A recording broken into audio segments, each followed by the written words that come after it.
कर्जमाफीच्या मुद्द्यावर बच्चू कडू यांनी काढलेल्या महाएल्गार मोर्चाचा आज तिसरा दिवस आहे। सरसकट कर्जमाफी, 7/12 कोरा करा, दिव्यांगांना न्याय द्या अशा 20 प्रमुख मागण्यांसाठी कडूंनी महाएल्गार मोर्चा काढलाय। महाएल्गार आंदोलनामुळे वर्धा, चंद्रपूर, हैदराबादसह अमरावती आणि जबलपूर महामार्गावरील वाहतूक पूर्णतः ठप्प झाली आहे। आक्रमक झालेले शेतकरी संपूर्ण वर्धा मार्गावर ठिय्या मांडून बसले।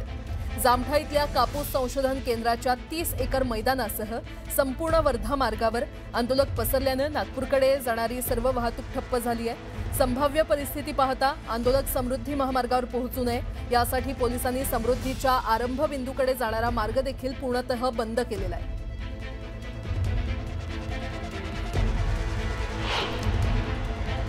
सोबत सुद्धा अशा पद्धतीने वागत असतात ते चुकीचं आहे आणि तुम्हाला 8 महिने भरपूर दिलेले आम्ही पूर्ण शक्य आम्ही पाहतो। रेल्वे एकही रेल्वे गाडी नागपुरातून मुंबई कलकत्ता धावणार नाही, तिथं थांबले नाही तर विमानतळ सुद्धा आम्ही एकही विमान उडू देणार नाही।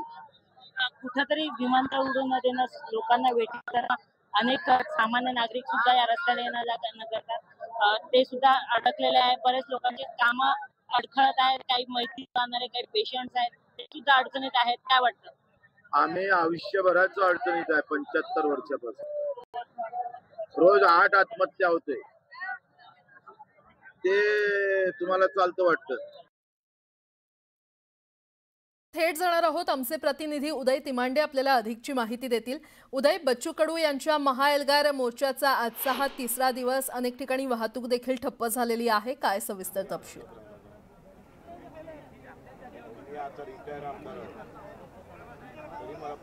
नक्कीच बच्चू कडू यांनी सुरू केलेल्या महाएल्गार रॅलीचा जो आहे तो आज तिसरा दिवस आहे। काल आपण पाहिलं होतं की नागपूरच्या सीमेमध्ये ही एल्गार यात्रा दाखल झाली होती आणि कालपासून आता या यात्रेला 12 तासांपेक्षा जास्त कालावधी झालेला आहे आणि नागपूरच्या या जामठा परिसरामध्ये जी आहे ती ही महाएल्गार रॅली आलेली आहे। आपण पाहतोय की या आंदोलकांना जे आहेत ते चक्का जाम आंदोलनाला इथं सुरुवात केली नाही, ती अद्याप देखील इथं सुरू असल्याचं जे आहे ते आपल्याला पाहायला मिळतं आहे।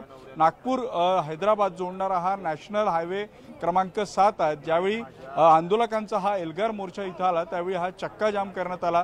सरकारनं यांच्या मागण्यांकडे लक्ष द्यावं, सरकार लक्ष देत नाही आणि सरकारचं लक्ष वेधून घेण्यासाठी म्हणून जे आहे ते हा चक्का जाम केलेला आहे। आता या चक्का जामलाही साधारणतः 12 तासांपेक्षा जास्त कालावधी उलटलेला, मात्र सरकारचा कुठलाही प्रतिनिधी अद्याप तरी बच्चू कडू यांच्यासोबत चर्चा करण्यासाठी समोर आलेला नाहीये। त्यामुळे आता हे आंदोलन जे आहे ते अधिक तीव्र करण्याचा इशारा जो आहे तो बच्चू कडू यांच्याकडून दिलेला आहे। विशेष म्हणजे राज्यभरातून जे शेतकरी आलेले आहेत ते शेतकरी रात्रभर या रस्त्यावर थंडीची तमानं बाळगता जे आहेत ते बसलेले आहे।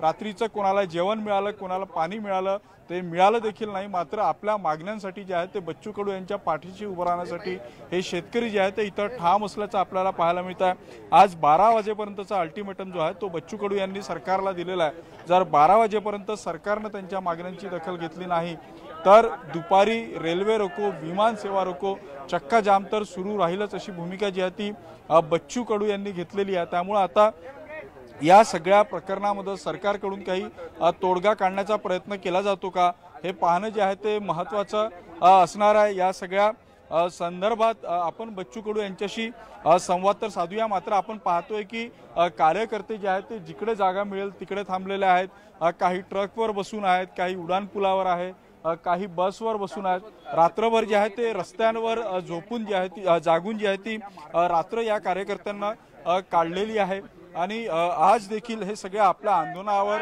ठाम असल्याचं आपल्याला पाहायला मिळतं। आपल्यासोबत स्वतः बच्चू कडू आहेत। भाऊ, 12 तासापेक्षा जास्त वेळ झालेला आहे, सरकार तुमची अजूनही दखल घेत नाही आहे, काय म्हणाल तुम्ही? सरकारचा ठरलं असेल आम्हाला रक्तबांबळ करायचं, त्यांनी जर ठरवलंच आहे तर आम्ही रक्तबांबळ होऊन मेलो पाहिजे तर ठीक आहे, आम्ही तयारी आहे। त्यांनी गोळ्या झळाव्या, आम्ही त्या झेलाव्या छातीवर। पण भाऊ, तुमचा जो मुद्दा आहे तो एकदम स्वाभाविक आहे। शेतकरी अडचणीत आहे, त्याला मदत व्हायला पाहिजे, कर्जमाफी व्हायला पाहिजे। आज मोदी महाराष्ट्रामध्ये येत आहे, आता तरी मोदींच्या साक्षीने हा सगळा जो आहे तो घोषित करायला पाहिजे सरकार। त्या संवेदना असल्या पाहिजे ना, संवेदना राहिल्या कुठं? संवेदना धर्म आणि जातीसाठीच असतंय, शेतकऱ्यासाठी त्या नसतं, मजुरासाठी नसतं। कारण तो शेतकरी आहे, पण तोही कुठल्या जाती धर्माचा आहे ना। तुम्ही बटेंगे तो कटेंगेवर ना होटं घेतले आणि हा सगळा हिंदू शेतकरी रोज मरतोय. ते हिंदुत्व तुम्हाला दिसत नाही. गेलंय कुठं तुमचं हिंदुत्व? थोडी तर लाज वाटायला पाहिजे का नाही?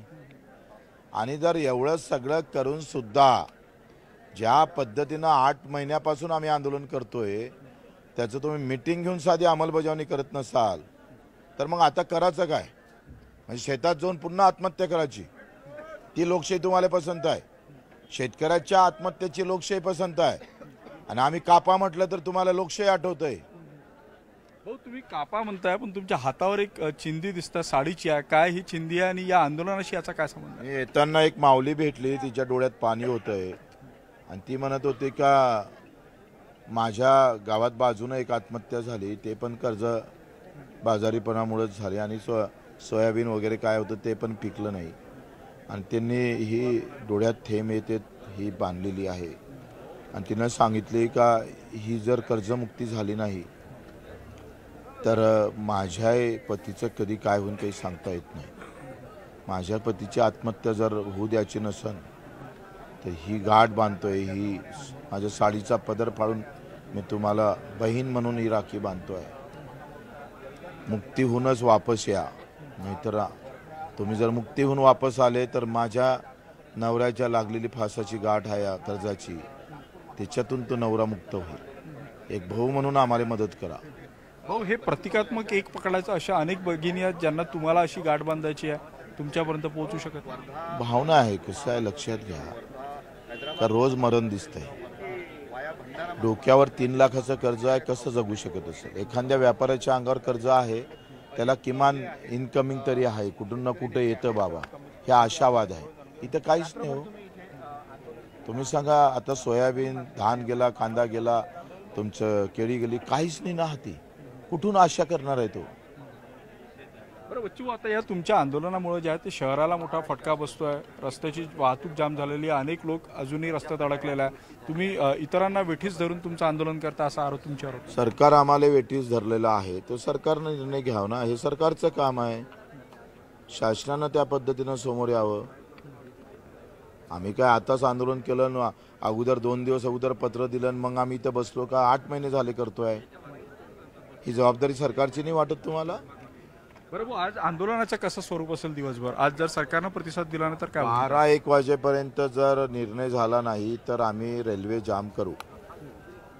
हो, आज मोदी महाराष्ट्रामध्ये आहे. मोदींना तुम्ही काय संदेश द्याल या निमित्तानं, तुमच्या आंदोलनाच्या निमित्तानं? त्यांना आठवण देतोय, पंतप्रधान व्हायच्या अगोदर ते यवतमाळला आले होते.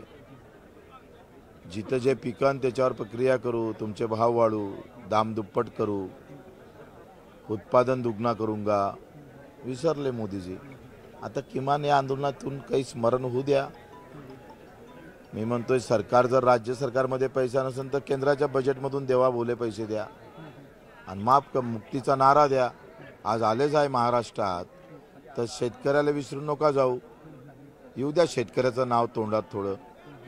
बरोबर. कर्जमाफी घेतल्यावर हे आंदोलन मागे होईल की मुख्यमंत्र्यांनी इथे येऊन तुम्हाला भेट दिल्यावर आश्वासन दिल्यावर? आम्हाला काही कोणाचं हे नाही. आम्हाला मुक्ती पाहिजे आहे. बाकीचे मेंढपाळ आहे, मच्छीमार आहे, आमचे काही 10-15 प्रश्न महत्त्वाचे आहे, त्यावर तोडगा काढला नाही तर आम्ही हटणार नाही. बरं, तुम्ही काल प्लॅन 1 प्लॅन 2 असं बोलले होते. आजही तशा पद्धतीचं काही नियोजन आहे? आताही तसंच आहे. आम्ही पुन्हा गनिमी कावा करू आणि रेल्वे जाम करू. नक्कीच आपण पाहतोय की जोपर्यंत शेतकऱ्यांची कर्जमाफी होणार नाही तोपर्यंत मागं हटणार नाही. मग वेळ प्रसंगी गनिमी कावा करू, रेल्वे रोखू.